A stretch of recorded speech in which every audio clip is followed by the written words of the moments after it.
ওয়ালিদাইহি ইহসানা।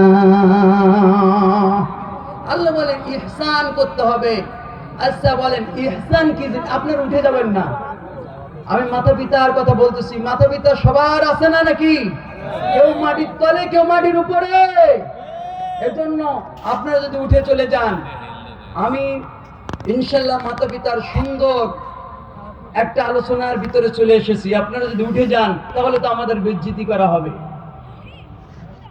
মা বাবার ইহসান করতে বলেছেন আল্লাহ। আমরা কি মা বাবার ইহসান করতে পেরেছি? বলেন পেরেছি? তিনটা জিনিস, একটা হলো জুলুম, একটা কি, একটার নাম জুলুম, আরেকটার নাম ইনসাফ, আরেকটার নাম কি ইহসান।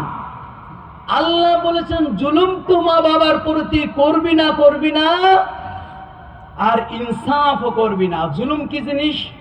এখান থেকে ঢাকা যেতে কত টাকা লাগে? কত টাকা লাগে? 320 টাকা। আপনি যদি 320 থেকে 319 টাকা দেন তাহলে জুলুম হলো। এর নামটা কি? জুলুম। এবার জুলুম তো করবি না, করবি না মা বাবার সাথে। আল্লাহ বলছেন ইনসাফও করবি না। ইনসাফ কি? এখান থেকে ঢাকা পর্যন্ত যেতে আপনার 320 টাকা লাগবে। এই 320 যদি আপনি 320 দেন তাহলে কি হবে? ইনসাফ হবে। এর নাম কি? ইনসাফ। তাহলে মা বাবার সাথে ইনসাফও করা যাবে না। আল্লাহ বলেন কি করতে হবে? ওয়াসাইনাল ইনসানা বিওয়ালিদাইহি ইহসানা।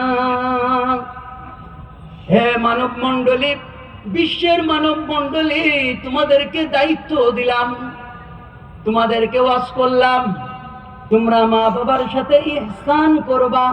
ইহসান মানে এখান থেকে ঢাকা যেতে টাকা লাগবে 320, আপনি দিলেন 321 টাকা, মানে অতিরিক্ত করলেন।